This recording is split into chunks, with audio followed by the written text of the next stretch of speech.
Bonjour chers amis traders, comme chaque fin de semaine, analyse rapide du Bitcoin, du DAX, de l'euro-dollar et du SP500 pour la semaine à venir, en mode investissement et en mode trading. Alors on commence tout de suite par le calendrier économique de la semaine prochaine, un petit peu plus calme que celui de la semaine passée, puisqu'on a essentiellement des annonces, oui il y a quand même une annonce de la Fed mardi vers les 4 heures, et mercredi, donc les indices, les IPC, les indices prix à la consommation, donc mercredi en début d'après-midi également pour nous, et également quelques indices de confiance et autres statistiques économiques le vendredi après-midi.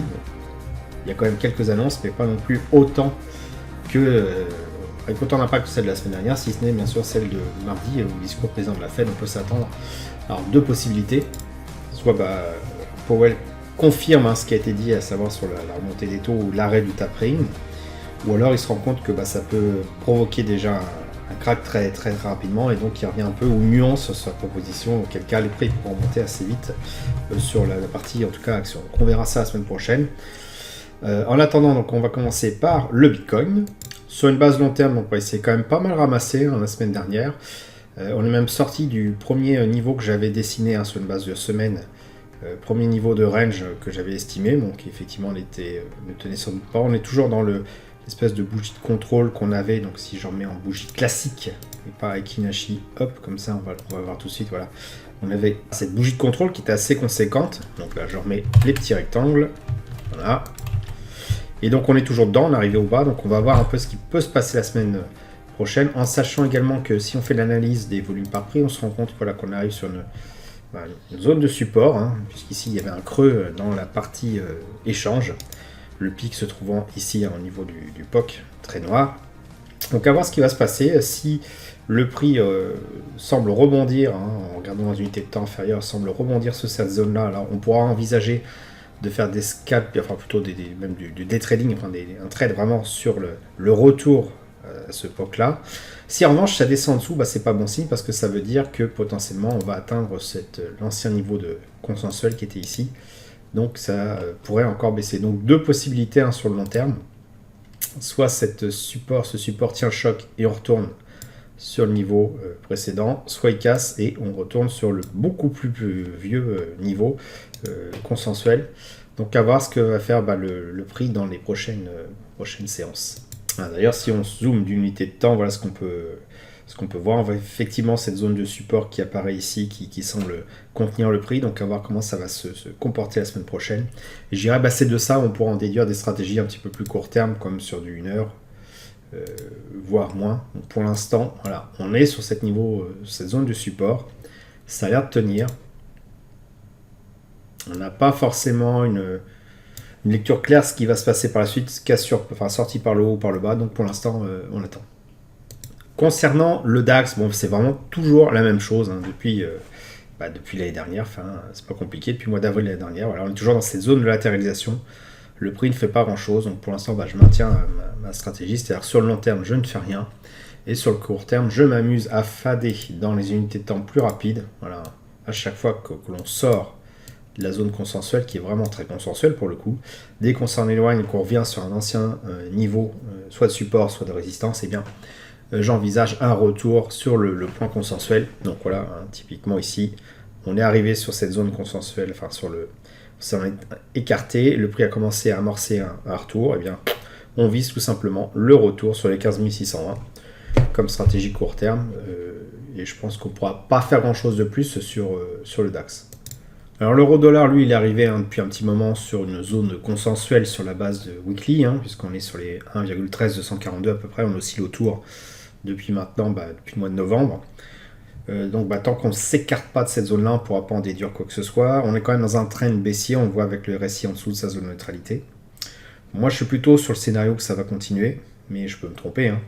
Et de toute façon, si ça continue, si ça casse par le bas, je ne prendrai pas forcément de position, puisque voilà, on sera encore sur la zone consensuelle. Je préfère, lorsqu'on est dans une descente comme ça, attendre qu'on s'écarte d'une zone consensuelle. Et par exemple qu'on revienne, allez, on va dire ici, hop, sur cette zone-là, où ça avait bien fait, il y a eu un beau creux dans les volumes. Et je pense que si on revient sur cette zone-là, ça pourrait être intéressant de reprendre une position pour aller dans le sens global du rectangle qui est à la baisse, et donc de faire quelque chose comme ça.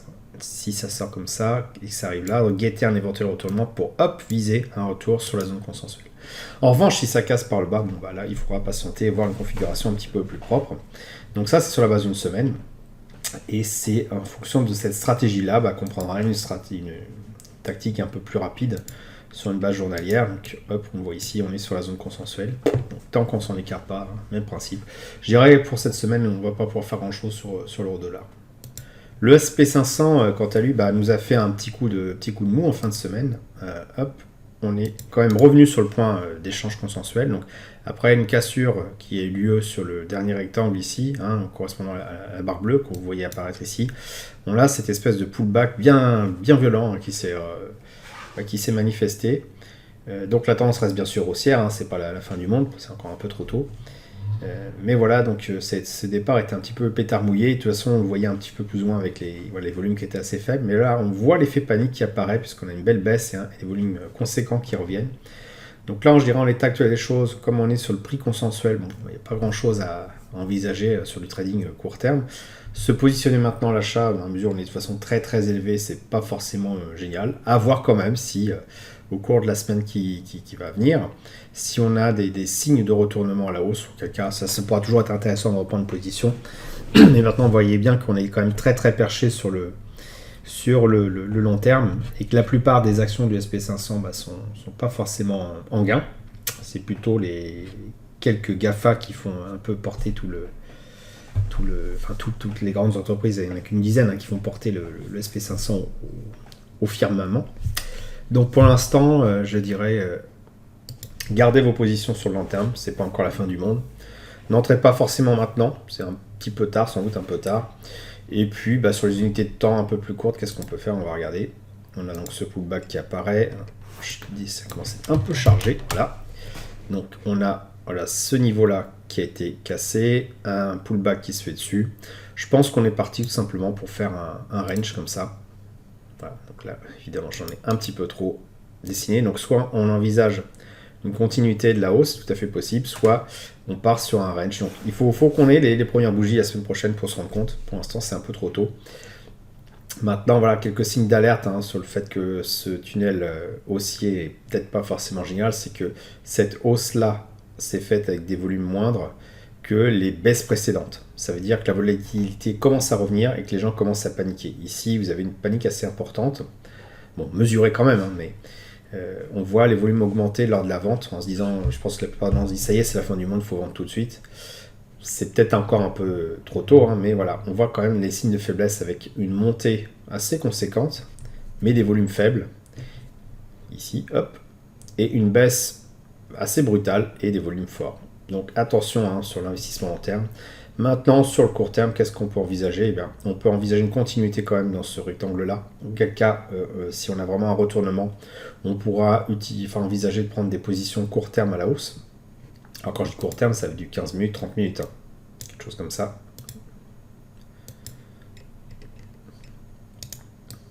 Alors pour envisager un départ comme ça, toujours dans ce rectangle aussi là qui apparaît, le bas apparaît ici. Évidemment, si ça se met à casser par le bas, ça sera une toute autre affaire, puisque si on regarde son unité de temps journalière, si on casse par le bas, donc on invalide ce scénario de rectangle haussier, et donc on se retrouve plus certainement dans un triangle, dans un rectangle tôt, comme ça. Donc deux possibilités, soit on est dans ce scénario-là, soit on va plutôt aller dans ce scénario de latéralisation. Peut-être nettoyer un petit peu mon schéma qui commence un peu chargé. Voilà. Et ça, je dirais, on le saura que la semaine prochaine, avec les premières ouvertures dès lundi, avec les ouvertures de cours de bourse, voir un peu dans quelle configuration on se positionne exactement. Voilà, j'espère que vous avez apprécié cette vidéo. Si c'est le cas, vous pouvez m'encourager en laissant un pouce bleu, qui n'est plus bleu d'ailleurs, pour que je continue. Abonnez-vous à la chaîne YouTube et activez les notifications pour ne rater aucune nouvelle publication. Je vous dis merci et à bientôt sur le blog.